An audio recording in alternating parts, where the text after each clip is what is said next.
Good morning students, welcome in online class, 8th class. Today we will read chapter 2 from trade to territory. ठीक है? In the previous class we had read some topics, battle of Plassey and trade led to battle. ठीक है? Now today we will read company rule expands, subsidiary alliances, Tipu Sultan, the claim of paramountcy. ठीक है?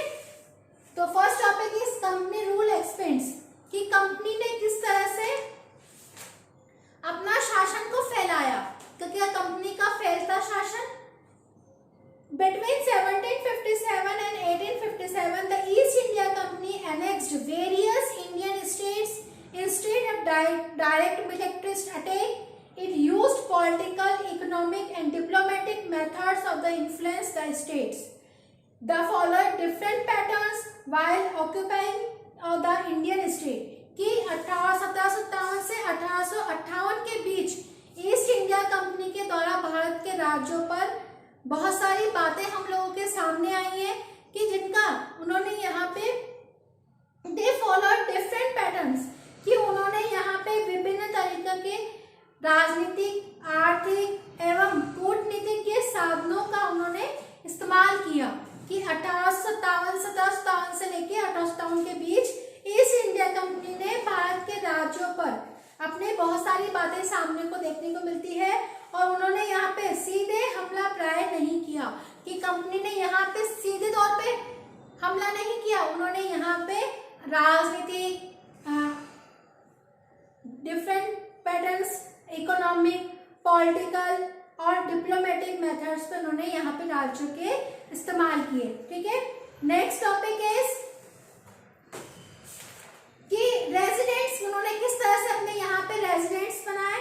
ठीक है, कि after the battle of Buxar की बक्सर की लड़ाई के बाद भारतीय the company appointed resident Indian state कि भारतीय रियासतों में रेजिडेंट तैयार किए जाने चाहिए।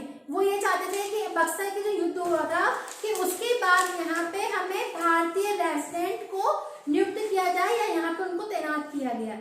They were political and commercial against and their jobs was the serve for the company कि यहाँ पे कंपनियां राजनीतिक और व्यावसायिक प्रतिनिधि होते थे और उनका ये था कि अपने कंपनी के हितों की रक्षा करना और उन्हें आगे की तरफ बढ़ाना। Residents began to interfere in the internal affairs of the Indian states कि उन्होंने रेजिडेंट के माध्यम से उन्होंने कंपनी ने भारतीय राज्यों के भीतर के मामलों में भी दखल देना शुरू कर दिया गया। फिर है they tried to decide who was the successor to throne who would be appointed in administrative post कि इन्होंने यहाँ पे कि कौन अगला राजा होगा या कौन ताज पहनेगा या किस पद पर हमें किसको बैठाया जाना चाहिए ये प्रशासन में, ये सब उन्होंने खुद ने करना चाहा। फिर next topic is subsidiary alliances कि कौन से सहायक संधियां वहां पे की गई। अकॉर्डिंग टू दिस अलायंसेस, इस अलायंसेस के अनुसार Indian rule were not allowed to head their independent army कि कोई भी स्वतंत्र सेनाएं रखने का अधिकार नहीं रख सकता था कि किसी के पास स्वतंत्र सेना नहीं होगी। Rather they were to protected by the company and had to pay for the subsidiary forces provided by the company कि उसे कंपनी की तरफ से सुरक्षा मिलती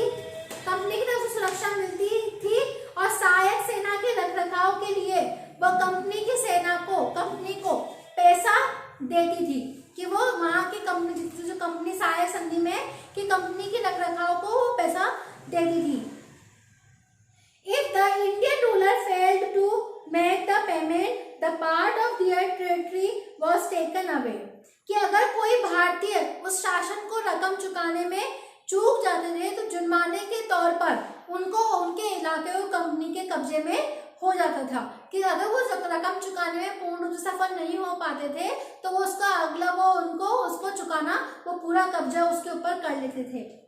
For example, Awadh and Hyderabad was forced to get territories on the ground और इसका उदाहरण है कि यहाँ पे अवध और हैदराबाद इन दोनों को कई इलाके उनसे छीन लिए गए थे और उन्होंने उनको अपने अंतर्गत कर लिया था। फिर आता है नेक्स्ट टॉपिक टीपू सुल्तान। कि टीपू सुल्तान कौन था, जिसको द टाइगर ऑफ मैसूर कि शेर है मैसूर भी कहा जाता है। Whenever the company sought to treat to its political or economic interests, it resorted direct to military confrontations.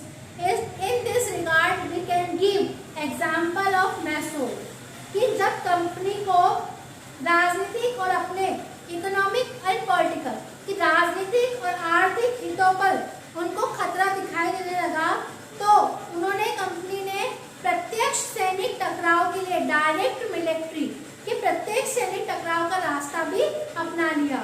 In this regard we can give example और दक्षिण भारत का राज्य मैसूर इस बात के इस उदाहरण से हम देख सकते हैं और समझ सकते हैं।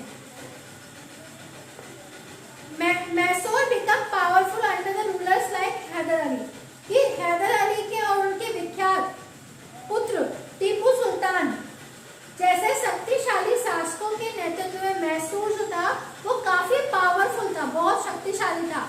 Mysore control the profitable trade of Malabar coast where the company purchase pepper and cardamom कि मालाबार तट पर होने वाले व्यापार जो कि मैसूर रियासत के नियंत्रण में था, जहां से कंपनी पेपर, काली मिर्ची और इलायची का व्यापार करती थी, उनसे खरीदती थी। In 1785, Tipu Sultan stopped the export of sandalwood paper and cardamom through the ports of the kingdom. कि अब उन्होंने सुल्तान ने स्थानीय सौदागरों को कंपनी के साथ कारोबार करने के लिए और उन्होंने इस रियासत में चंदन की लकड़ी, काली मिर्ची और इलायची के निर्यात पर रोक लगा दी। He also disallowed local merchants from trading with the company. सुल्तान ने स्थानीय सौदागरों को कंपनी के साथ कारोबार करने से भी रोक दिया। The establishing a close relationship with the France traders and modernized his army with the help of the France. Tipu Sultan ने भारत में रहने वाले फ्रांसीसी व्यापारियों के साथ घनिष्ठ संबंध विकसित थे और उनकी मदद से उन्होंने सेना का आधुनिकीकरण भी किया। The East India Company fought 4 wars with Mysore कि सुल्तान के इन कदमों से अंग्रेज जो थे वो उनके ऊपर बहुत ज्यादा गुस्सा हो गए थे, बहुत ज्यादा आग बबूला हो गए थे और उन्हें with Mysore only in the last battle 4 wars with Mysore कि इन्होंने ऐसे राजाओं को नियंत्रित करना, उन्हें कुचलना चाहते थे अंग्रेजी सेना। इसके लिए उनके साथ में 4 बार लड़ाइयां लड़ी गई थी, जो कि 1767 से 1769, 1780 to 84, 1790 to 92 and 1799. Only in the last battle of Srirangapatnam, the company ultimately won the war. कि श्रीरंगपट्टनम की आखिरी जंग में कंपनी को सफलता मिली और उन्होंने Tipu Sultan was killed defending his capital Srirangapatna कि श्रीरंग उसमें उनकी राजधानी को जो लड़ते लड़ते टीपू सुल्तान की डेथ हो गई और जो उसका सारा जो था Mysore was placed under Wadenius dynasty and subsidiary alliance was imposed कि इन सभी के साथ में राजकाज पुराने वार्डर राजवंश के हाथों में सौंप दिया गया और इसके साथ ही मैसूर पर भी सहायक संधि सब्सिडियरी अलायंसेस को थोप दिया गया। नेक्स्ट है the legend of Tipu Sultan कि टीपू सुल्तान जो थे कि किसे legend of the Kings of the surrounded by legend and there powers glorified folk live. Here is the legend about Tipu Sultan who became the ruler of the Mysore in 1782 कि एक बार कई युद्धों में मराठों को घुटने टेकने के लिए मजबूर किया गया कि अंग्रेजों के द्वारा कि उनको मराठों को बहुत सारे उसमें घुटने टेकने पर मजबूर किया गया। लेकिन पहला युद्ध जो था फर्स्ट वॉर जो था मैसूर का कि 1782 में सालभाई की संधि के साथ में वो खत्म हो गया। और दूसरा जो अंग्रेजों का मराठा युद्ध था कि 1780 में he said that once he went hunting and forest with France friend, कि वो अपने फ्रांस फ्रेंडों के दोस्तों की सहायता से वो जंगलों में हंटिंग ही वेंट, वो चाहते थे कि वो उनपे यहाँ पे हंटिंग शिकार करें। और वॉर विथ मराठास, कि उन्होंने कैसे मराठाओं के साथ में लड़ाई हुई। The company tried to destroy the Maratha power from the late 18th century, कि 18वीं शताब्दी के आखिरी में कंपनी मराठों की ताकत को भी खत्म करना चाहती थी। The Marathas were divided into many states and under different chiefs belonging by dynasties like Scindia, Holkar, Gidwad and the Bhonsle, कि यहाँ पे 1761 में जब उनकी लड़ाई हुई तो यहाँ पे कई राज्यों की बागडोर जो थी, सिंधिया, होलकर, गायकवाड़, भोसले जैसे जैसे अलग अलग राजवंशों के हाथों में थी, जो ये सारे पेशवा के अंतर्गत एक कन्फेडरेसी में सदस्य थे। फिर नेक्स्ट आता है द क्लेम ऑफ पैरामाउंटेंसी, कि क्या था कि सर्वोच्चता का दावा कर रहे थे वो कि हम ही सबसे ज्यादा सर्वोच्च हैं। From the early 19th century the company pursued the aggressive policy of the territorial expansions, कि 19वीं सदी की शुरुआत में कंपनी क्षेत्रीय विस्तार की आक्रामक नीति पर चल रही थी। General lord Hastings a new policy of paramountcy, कि जो लॉर्ड हेस्टिंग जो थे वो सर्वोच्चता की एक नई नीति की शुरुआत कर रहे थे। The British to control of Afghanistan, Sindh and Punjab and the secured their control of north west, और ब्रिटिश जो थे वो यहाँ पे अफगानिस्तान, सिंध और पंजाब और नॉर्थ वेस्ट के बहुत सारे हिस्सों को अपने अंदर कर रहे थे। फिर डॉक्ट्रिन ऑफ लेस की विलय की नीति क्या थी, कि under governor general Lord Dalhousie exchanges were at the peak, कि अधिग्रहण की आखिरी जो लहर थी 1848 से 1856 के बीच में, कि गवर्नर जनरल जो लॉर्ड डलहौजी के शासनकाल में चली थी। एक नई नीति आई थी जिसे कि डॉक्ट्रिन ऑफ लैप्स के नाम से जाना जाता है, मतलब मींस विलय नीति के नाम से। Lord Dalhousie devised a policy that came to known as doctrine of lapse, कि लॉर्ड डलहौजी की इस नई नीति को डॉक्ट्रिन लैप्स के नाम से, विलय नीति के नाम से जाना जाता है।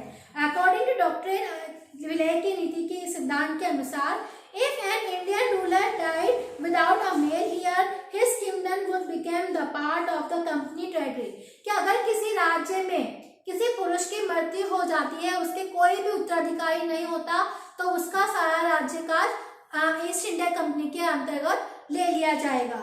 सतारा, Sambalpur, Udaipur, Nagpur, Jhansi and Awadh were the annexed applying the doctrine, और इस विलय नीति के अंतर्गत सतारा, संबलपुर, उदयपुर और नागपुर और झांसी के अंग्रेजों के हाथ में चली गई, अंग्रेजों के हाथ में अंतर्गत ले ली गई। The time British added an argument, they said they were obliged to take Awadh in order to free people from the misgovernment of the Nawab। फिर उसके बाद में अधिकार अवध को नियंत्रण में ले लिया और उन्होंने कहा कि अवध की जनता को नवाब के कुशासन से आजाद कराने के लिए कर्तव्य से बंधे हुए थे, इसीलिए उन्होंने अवध को कब्जा कराने के लिए मजदूर हैं, कि वो हम यहाँ पे मिस गवर्नमेंट के हम यहाँ पे मजबूर हैं कि हमें इसको यहाँ से आजाद कराना ठीक है। The people of Awadh joined the great revolt, कि जहाँ अवध की जो जनता थी उन्होंने 1857 के महान विद्रोह में शामिल हुए और उनके गुस्से को उन्होंने उस क्रांति में प्रदर्शित किया। ठीक है।